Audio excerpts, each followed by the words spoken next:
क्या मुंबई की डेमोग्राफी बदलने की साजिश रची जा रही है? क्या घुसपैठिए मुंबई के लिए सबसे बड़ी टेंशन बन चुके हैं? दरअसल ये सवाल इसलिए पूछे जा रहे हैं क्योंकि Tata institute of social sciences की मुंबई में बढ़ती मुस्लिम आबादी पर एक रिपोर्ट आई। रिपोर्ट वायरल हुई। इसके बाद देश की आर्थिक राजधानी में हिजाब वाली मेयर वर्सेस हिंदुत्व वाला मेयर, इसकी सियासी लड़ाई शुरू हो गई है। बीएमसी चुनाव पर जारी सियासत के बीच Tata institute of social sciences की रिपोर्ट ने मुंबई का पारा गरमा दिया है। रिपोर्ट के मुताबिक हिंदुओं की आबादी कम हो रही है, उसमें गिरावट दर्ज की गई है, जबकि 2051 तक मुंबई में मुस्लिम आबादी के 30% तक पहुंचने का अनुमान है। महाराष्ट्र बीजेपी नेता किरीट सोमैया ने इस मुद्दे को उठाया तो वारिस पठान ने मुंबई में हिजाब वाली मेयर का सपना देख डाला।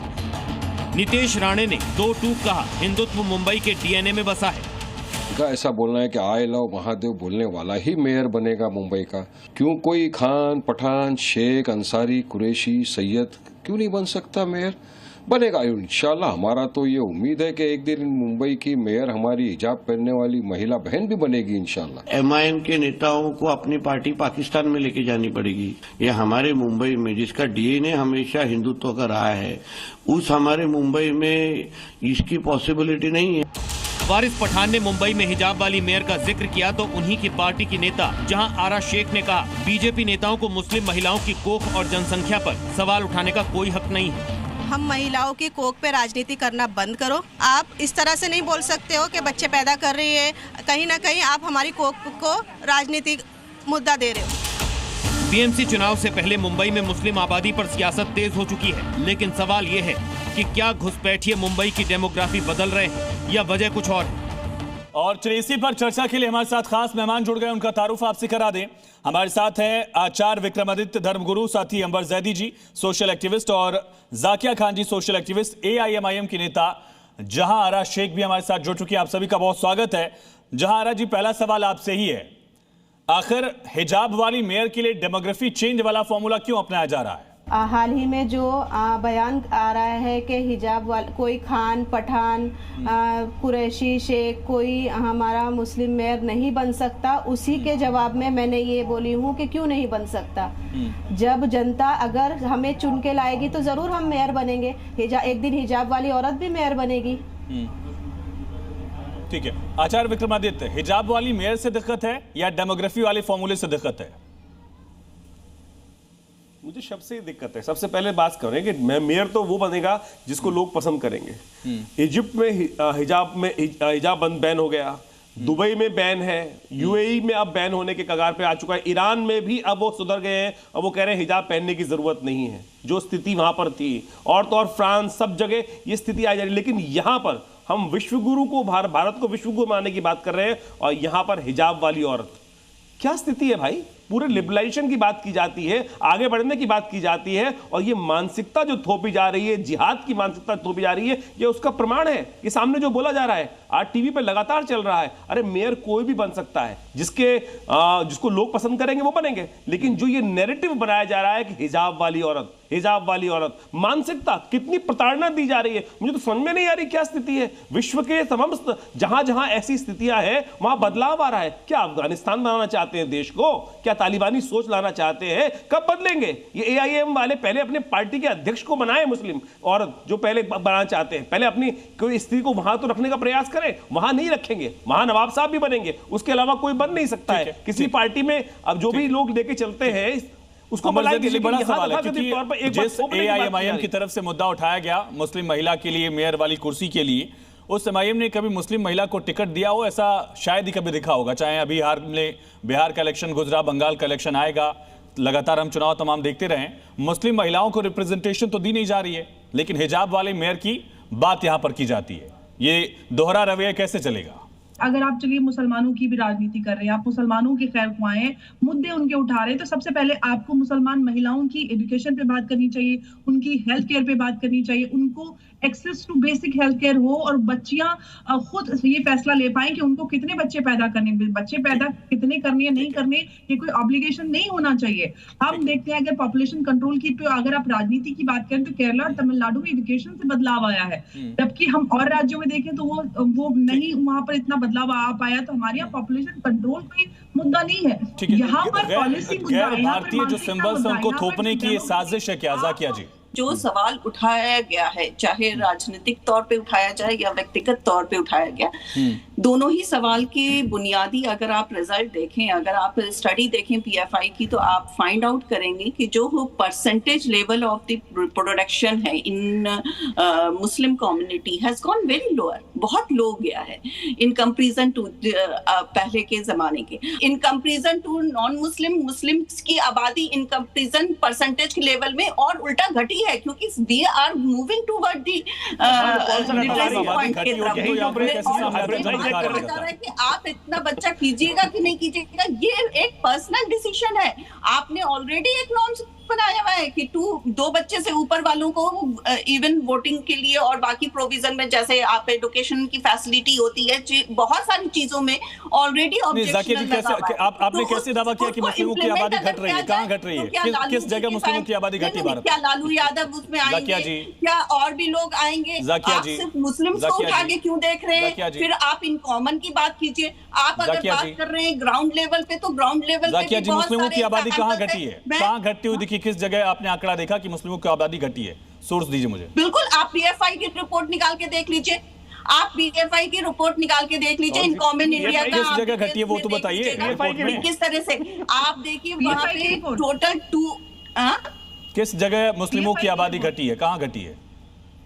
इवन बिहार, उत्तर प्रदेश, हर जगह मुस्लिम की आबादी घटी है। हर जगह मुस्लिम आबादी बढ़ी है मैम। देखिए परसेंटेज आप देखिए, टीएफआर घटा है थोड़ा सा, टीएफआर घटा है, आबादी तो बढ़ी रही है। आबादी के बढ़ने की गति घटी है। मुस्लिम बने हैं उस पे मत जाइए, मुस्लिम बनने का एक ही तरीका नहीं है पैदाइश, और भी बहुत सारी तरीका है, कन्वर्जन है। तो ये आप कह रही है कि आबादी घट रही है लेकिन कन्वर्जन बढ़ रहा है, इसलिए आबादी बढ़ गई है। माइग्रेट ये तो और ज्यादा विवादास्पद हो जाएगा। वो भी इन्वॉल्वमेंट उसमें आ रही है, बहुत सारी चीज उसमें इन्वॉल्व होती है, सिर्फ एक रीजन। अंबर ज़ैदी जी बताइए, फिर ये भारत में अगर आबादी बढ़ रही तो ये आबादी कहाँ से आ रही है फिर? देखिए अगर आप पीएफआई का डेटा कोट करेंगी तो फिर इनसे क्या ही उम्मीद की जा सकती है, जिनको ये नहीं पता कि पीएफआई क्या है। खैर वो जो जहां से इंस्पिरेशन लेता है वो वही कोट करता है, तो आपको हकीकत नजर आ रही है। ये सीधे तौर से जो भारत की जो वो है संस्थान है, जो सरकारी संस्थान है, उनके डेटा को पूरी तरह से नकार रही है और पीएफआई का डेटा ये कोट कर रहे हैं। ये बहुत अमेजिंग बात है। पॉपुलेशन डेटा सुन रहे हैं यहाँ पर, ये पूरी सारी चीजें रिकॉर्डेड है और ऐसा नहीं है कि बिल्कुल आपने पॉपुलेशन का डेटा आपको मिल जाएगा। आपने पीएफआई बोला, आपने पीएफआई बोला। 2018 के बाद से किस तरह से पॉपुलेशन का आपको डेटा मिलेगा, उसमें पॉपुलेशन की बर्थ रेट आप निकाल के देख लीजिए, आपको फाइंड आउट हो जाएगा कि फाइंड आउट बर्थ रेट को आप कंपैरिजन कीजिएगा, ना कि आप टोटल मैट्रिक्स को देखिए। आप अगर दिल्ली में आ जाते हैं इतने लोग तो डेफिनेटली उसमें मैट्रिक्स भी इन्वॉल्व है, उसमें बिहार की आबादी इन्वॉल्व है, उसमें आसाम की आबादी इन्वॉल्व होती है। ठीक है, जहां शेख जी, मेरा सवाल आपसे। जहां शेख जी, भारत में तो 3 मुस्लिम राष्ट्रपति रहे, कई सारे सीजाई रहे, मुख्यमंत्री रहे मुस्लिम, उसके लिए डेमोग्राफी चेंज वाला फॉर्मूला अपनाने की जरूरत क्या है? अच्छे मुद्दे लेकर आई, सबका समर्थन लीजिए। जहारा शेख जी, इंडिया में आप अंतर देख लीजिए। जहारा शेख जी, नहीं पता है कि पीएफआई और दूसरी चीजें कोट करने बैठ जाती है। अब देखिए गूगल चल रहा है इनका। जहारा शेख, आपको आवाज मिल रही है मेरी? हेलो जी बोलिए।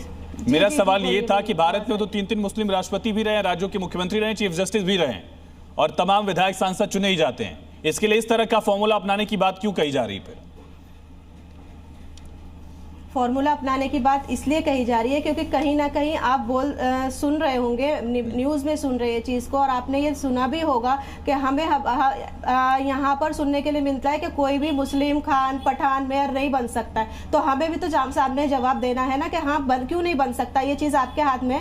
खान मेयर बनने के लिए जो पब्लिक होती है वो मेयर बनाती है, हमारे खुद के हाथ में नहीं हो सकता। हम बनी है, आपको सिर्फ बच्चे पैदा करके बढ़ा के क्यों नेता बनना है? आपको हिजाब, आप महिलाओं को, बच्चों को, लोगों को आगे नहीं बढ़ाएंगे, पढ़ाई लिखाएंगे नहीं, आपको सिर्फ बच्चे पैदा करके हिजाब वाली को बना देना है। ये एक इलेक्टोरल प्रोसेस है, इसमें आपको जनता के बीच उतर के आपको जीत कराना होता है।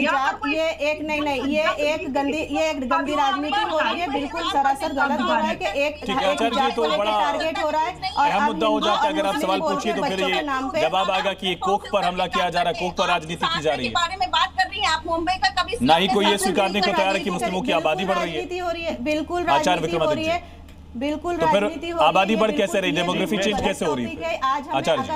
अगर आज हमें यहाँ टॉपिक कोई से टॉपिक देखिए, डेमोग्राफी आपके सामने है, जबरदस्ती जानबूझ के चेंज कराई जा रही है, ऑर्गेनाइज वे में कराई जा रही है, जिस मानसिकता के साथ टीवी पर आकर खुलेआम लोगों ने बोलना शुरू कर दिया। कोई नेता नहीं, मैं कहूंगा पुनः इस बात को समझने की आवश्यकता है कि किस प्रकार से दिमाग बदल दिए गए हैं कि नहीं हम पैदा करेंगे, जिद पे आ गए। ये जिद बड़ी खतरनाक है साहब, ये देश के लिए नहीं है, ये कौम के लिए काम हो रहा है, ये झंडा बुलंद करने के लिए काम हो रहा है, ये झंडा बुलंद करने के लिए। और जैसी मोहतरमा यहाँ बैठी हुई है कि इनका ब्रेन इतना वॉश है कि पीएफआई दिखाई दे रहा है। बच्चे पैदा करोगे तो वो जवाब यही देगी कि तुमको किसने राइट दिया, पीएफआई बैन ऑर्गेनाइजेशन, किसने ये राइट दिया है कि पीएफआई बैन है, बैन। अगर आप किसी महिला से ये सवाल करते हो कि तुम कितने बच्चे पैदा करोगी तो आपसे पूछा गया तो वो महिला यही जवाब देगी ना कि आप कौन होते हो, आप ये बोलेंगे, वो महिला यही जवाब देगी, वो महिला यही जवाब देगी।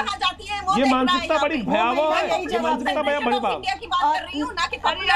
आप ये जवाब देंगे, आपने टीवी पर बोला, इन मोहतरमा ने टीवी बोला कि मैं भी यही करूंगी, मैं भी यही जवाब दूंगी।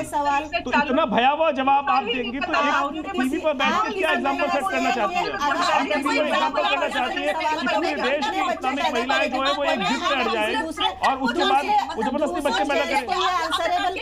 कहाँ जाएंगे, कहाँ से खिलाएंगे? बच्चे पैदा करेंगे और कितने नहीं करेंगे।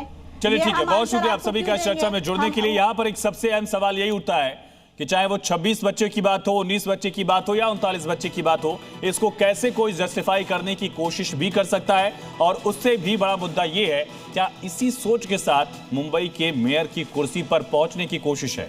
फिलहाल चर्चा में इतना ही, खबरें लगातार जारी हैं, आप बने रहिए जी न्यूज़ के साथ।